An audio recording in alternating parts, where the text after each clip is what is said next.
I am not a financial advisor. This is not financial advice. Do your own research. Consult a professional investment advisor before making any investment decisions. This show is for entertainment only. Faites vos propres recherches.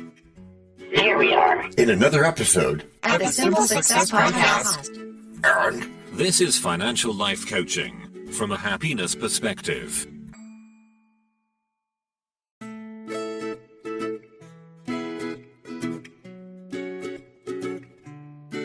Previously on Simple Success. Yeah, I've been meaning to share some insights with you about multiple sources of income. You know, that MSI thing we're always talking about. Have you heard much about it? Not really, John. We should talk about it some more. And now, just like with a previously on thing on TV, we take you directly to this week's episode. You know, DT, when it comes to creating multiple income streams, I can't help but quote dear old Napoleon Hill, whatever the mind can conceive and believe, it can achieve. Napoleon Hill quote detected. That sounds great, John, but I still can't wrap my head around it. Why would anyone want to juggle multiple income streams? Isn't it easier to stick with one solid job, like most people? Ah, but therein lies the magic, my friend. It does? It does. Having multiple streams of income creates not just financial resilience, but also personal freedom. Yeah, if one stream dries up, you're not left high and dry. You can rely on others to keep your financial boat afloat. Cool beans, Ruth. But what about focusing on just one? Isn't that like putting all your eggs in one basket? Or is that a question for Mark Twain? Not quite. It's a balance. Imagine if you could cultivate an entire orchard of income streams rather than just relying on one tree. Really nice metaphor. Each stream can be part of a greater financial ecosystem, nurturing each other. And as Shakespeare would say, all the world's a stage, and all the men and women merely players. Cool beans. Doing some Shakespeare. And given that, wouldn't you prefer to play multiple roles? I would. And nice poetic touch, by the way. But what if one of those roles doesn't pay off? What's the return on investment? ROI, if you end up throwing your time and effort into something that yields no fruits? Excellent question, DT. I was hoping we'd get to ROI soon. When thinking about ROI, consider patience too. Progress may or may not come overnight, but as Epictetus said, you can't hope to make progress in areas where you have taken no action. Which means doing. Which means getting started. Like now? Yeah, like right now. Fair enough, but isn't it more pragmatic to focus your energies where you know they count? He paused. And while we're at it, how do you even measure that? ROI? It's definitely about numbers, but I like to think of it holistically too. Por ejemplo? That's for example. In Spanish. For instance, if you spend a few hours crafting a podcast and that leads to a book deal or other greater visibility, is that not a great return? Or consider your time spent in learning new skills, which can lead to better opportunities. So you're saying it's not just about the immediate financial return? It's about long-term potential? He said thoughtfully. Exactly, DT. You know, there's a French saying, c'est la vie, which means that's life. Sometimes we invest in things that don't pay off right away, but the experiences we gain are invaluable, and that is the life we want. Okay, so as long as there's potential growth in the long run, it's worth it. Yes, it is, but don't forget that portion of your life where happiness resides. Multiple income streams give you the freedom to explore your passions without the stress of financial instability. As they say in Hindi, life is a Ramayana, implying a journey full of possibilities. I can see where you're coming from, but what you're proposing feels like a scattered approach to finances. Kind of like the old Russian proverb, A man who chases two rabbits catches neither. Okay, but the key isn't to chase everything. Just find a couple of streams that resonate deeply with you. It's not about being scattered. It's about being strategic and following your own heart. Strategic, huh? Well, that's appealing, but how can I even determine which streams are worth investing in? The ROI is the best way to tell, But you also have to ask yourself, what do you enjoy doing? How will you follow your heart? If you love photography, perhaps a side gig of selling prints or doing shoots could form a steady income stream. Take small risks and test the waters. Find out what's you. And if that fails, you learn. Just as Hill told us, setbacks can be stepping stones to future successes. Each investment teaches you invaluable lessons about what works and what doesn't. So it's not just about the money. It's about what these investments teach us and how they contribute to our overall happiness. Yep, money can provide comfort and security, but true happiness often comes from doing what you love. It's about creating a life that reflects your values and passions. When your financial pursuits align with what brings you joy, you're more likely to stay motivated and committed. Well, that's nice and simple. I guess I've been so focused on the dollars and cents that I overlooked the emotional aspect of my financial journey. Which is what scares people about AI, the lack of emotion so far. Yeah, Starbucks, that is a common mistake. But DT? Yes. A positive mindset is crucial. Instead of viewing investments through a purely monetary lens, consider how they support your aspirations and well-being. Cultivate a mindset of abundance. Okay, we'll get to more detail on that, but for now, how do I begin to understand ROI, let alone use it in this way? You make it simple. Right, okay, simple. But it's also expensive, isn't it? I mean, the market changes all the time. What if I don't pick right? The key to that is adaptability. Stay informed about industry trends and emerging technologies related to your interests. Follow thought leaders, listen to podcasts, and engage in communities where these topics are discussed. This knowledge can guide your investments and help you pivot when necessary. I see. It's like riding the waves. You need to know when to paddle hard and when to just glide. Yeah, you want to create a balance. Think of it as building a portfolio. Some pursuits may have immediate returns, while others may take longer to yield results. Assess your commitment level first, and consider both the emotional and the financial parts of the investment before diving in. That's a catchy phrase, John. But how do we actually apply that when we're thinking about finances? Conceiving and believing is one thing, but what about real-world, tangible steps? And that, kind sir, is what we will soon do. In the world of finance? Sure, let's have some fun. Right, gathering some figures like a game to be won, and in the end they'll be... Break number 1. I'm not trying to make doubting Thomases out of y'all. Still, the fear of failure looms large. Worried about your efforts not working out? Obviously. Well, fear of failure is natural. Interesting. But what we call failures are often really learning experiences. John, why would Daniel say that? Well, I can't speak for him exactly, but I've personally seen many successful people fail multiple times before finding what works. So you gotta keep at it. You gotta be persistent. They just keep trying, huh? Yeah, and that's just one part. And the other? The key? Sure thing, John. We'll call it the key. Okay, DT. The key is to approach it with an experimental mindset. A what? An experimental mindset. Which is what in this case? Which is that you try things to see how they fit before you decide on them. And isn't that the same thing as knowing better? There are similarities, but it's deeper because it's taking action, not just knowing, but doing. Oh, instead of just what you can see, that knowing-doing gap thing. Oui, je le ferai. That's yes, I will. In French. Yeah, if one thing doesn't pan out, you won't be discouraged. You just apply the lessons learned and pivot towards something else. And that way you don't become a Kodak. So every idea can be a win. Sure can, at least the way we spin. But that's not always true, is it? It is with us, at least a little bit. And we're telling about this opportunity, right? We are, because it burns so bright. So now we get to learn why ROI isn't just for rich people. At last. Yeah, you might get away with framing it like that. Pull up a chair. My ears are on, dude. Dude? Isn't that the Hindi word for milk? Sounds like. That's not Shakespeare.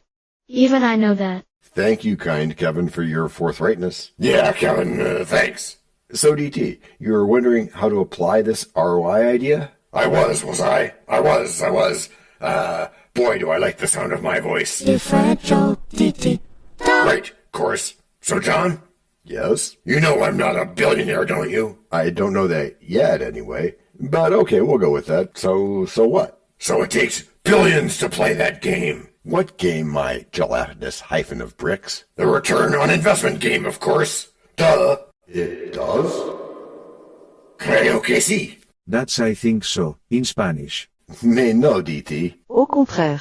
I can name your ROI tune in $40. Oh, you can do no such thing, my liege. No, I can. Think about it, DT.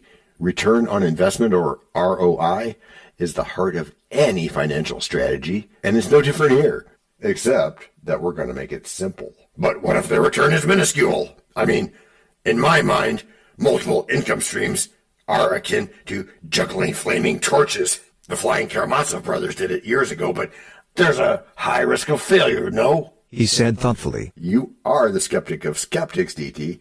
But since we're focused today on return on investment in just one of those MSIs... So we can learn how easy it is and repeat it. Right, Ruth, thanks. We're going to celebrate how your financial future could transform if you embraced it. Transform? Is that really the case? Who can invest when they're not already wealthy? It's like expecting one to write Hamlet without ever having held a quill. What's the point? It seems like a chicken and egg conundrum. I get that, believe me, but let's think about it this way. Resources are everywhere. Sure, but I still feel like those paths require resources that are hard to come by. This all feels like a big leap of faith. And that famous Zen proverb says, leap and the net will appear, doesn't it? Yes, it does. We look at that every day. Or in Hindi we say, कोशिश करने वालों की कभी हार नहीं होती. Which translates in English to, those who try never lose. Take action with small steps. As we've established, ROI isn't just financial. It's about personal growth too, which will always pay dividends. But my question about the cost of it all still stands, my shiny friend. How can the dirty deed be done dirt cheap? It can be done cheap by using a game. A game? Yep, an exercise game where you can use ROI to predict how well you'll do.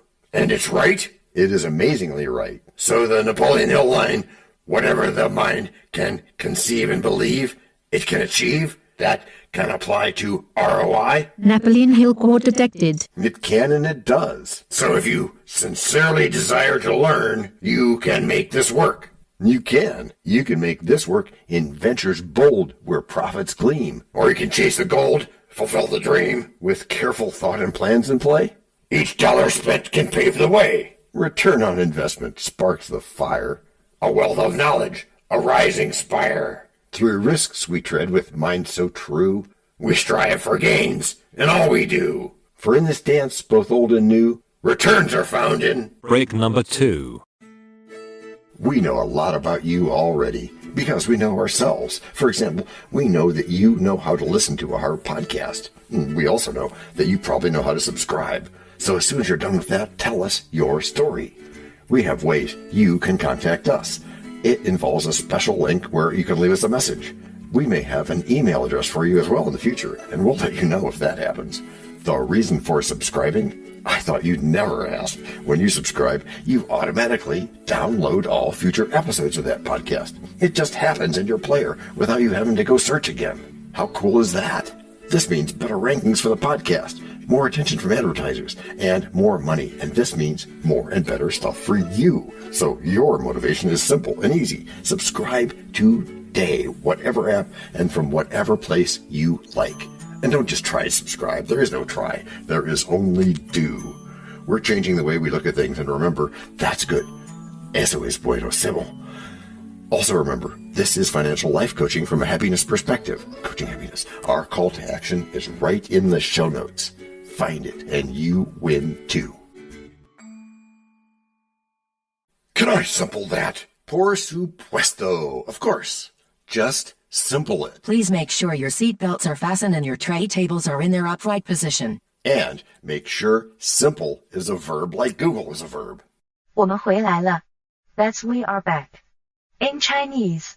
You know, DT, When people hear return on investment, they often envision only the wealthy and tailored suits. Yeah, I feel you there. But I assure you, it's absolutely not reserved for those who already have money.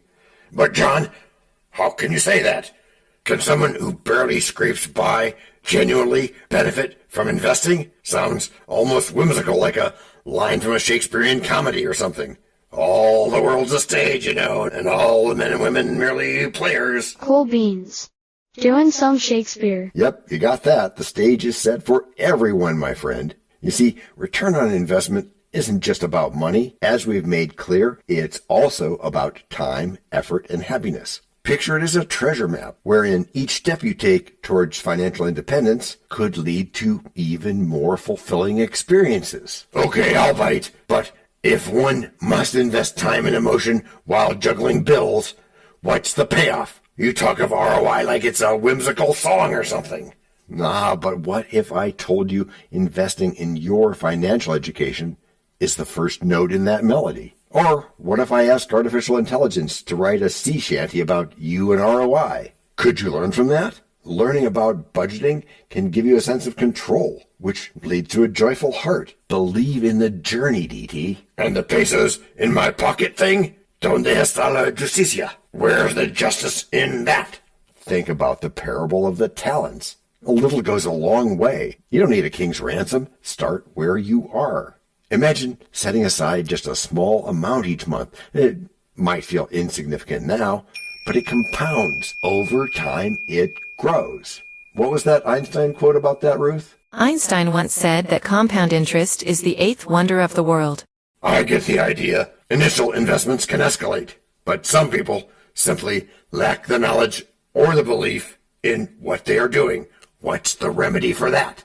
Education and action. If you don't know something and you believe it will help you, take the time. Do play the red nose. Yes, that's right. And thank you again, Chorus. DT, every small income stream you establish with an ROI giving you something for your time is a seed in the garden of your financial future. Remember the Chinese proverb? The best time to plant a tree was 20 years ago. The second best time is now. Yeah, I gotta say I like that. So I can cultivate a garden where I plant my passions and watch them grow into something meaningful. Yes. That sounds poetic, but are you telling me there's no risk? Ah, my dear liege, risk is an inherent part of life. Even Shakespeare spoke of it. All that glitters is not gold. Sometimes it's the risk that teaches you the most because what matters is how you manage it. Start small, test the waters while maintaining a safety net. So venture out, but with caution, like a dancer learning new steps before a grand performance. Right. Each step and misstep teaches you something new. Growth happens when we step outside our comfort zones with a sense of purpose. Aim for financial literacy, and as your confidence builds, the ROI in your happiness compounds just like your investments. So the first investment is in knowledge and mindset, and wealth follows. Oui. Well, that sounds simpler than navigating the complexities of Hamlet. To be or not to be. That is the question, yes, but also be prepared to take action. You won't just dance with the spirit of fear. Let each calculated risk be a step toward empowerment. And clearer thought emerges. Perhaps society has conditioned us to think only the wealthy thrive from investments.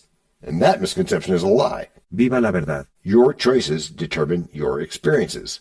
Attitude shapes reality. And what I want everyone to understand is that real return on investment is about rewarding you for your time. It's about WIFM. What's in it for me? Or in this case, you and you all. So investing in knowledge and experiences creates a ripple effect in other areas of life? Absolutely. Consider it holistic wealth. When you invest in learning a new skill, like cooking or coding, you're not just aiming for a paycheck. You're expanding your capabilities, improving your confidence, and potentially opening doors to new opportunities that could lead to financial gain. So it's all about perspective, seeing failure not as a setback, but as a stepping stone. which is how you've all gotten good. Gracias por escuchar. Salut. À la prochaine. No robots were harmed in the making of this podcast. This podcast and our other podcast are productions of Little Red Hen Industries. Part of the Sonic Boom Network, where we do the hard work for you. And Rishi helps our hen bake the bread by giving credit to these great people. Techno King, John Brandy. That's me. Alter Ego, Doubting Thomas. And that's me. Fact Checker, Napoleon Bonaparte. Social Manager, Abraham Lincoln. Always on the internet's inner tubes whatever. Media Expert, Augustus Caesar. Psychologist, William James. Sound Designer, Les Paul. Thank you for inventing multitrack.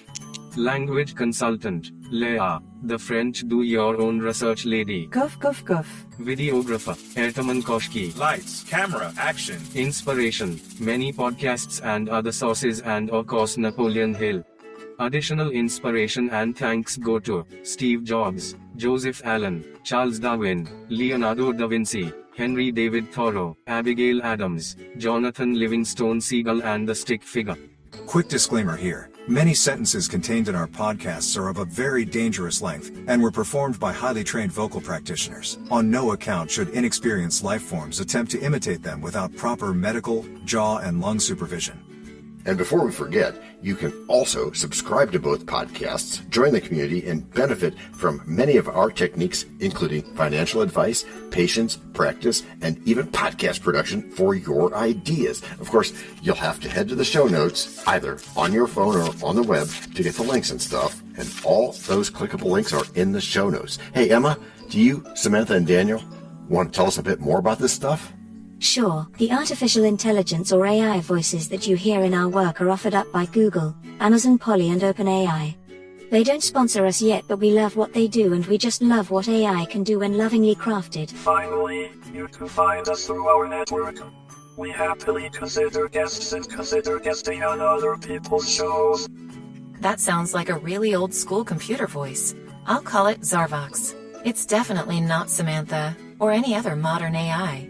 Yeah, I'm not feeling well today. Our music comes from Cute by Ben Sound and from Piano Background by Nick Simonados. Thanks also to AI MuseNet, Suno.ai, Audio.com, Phrase.io, ElevenLabs, and Ace Studios. The sound effect credits go to Jackson Academy Ashmore, Canoe CG, Dr. Jekyll, Joe Payne, Everything South, MK Play More Stories, ERH, Sand Emotions, Big Pickle 51, and Just Kidding. Yes, that's his or her name. All on freesound.org. Also, languages are the bomb. Paul.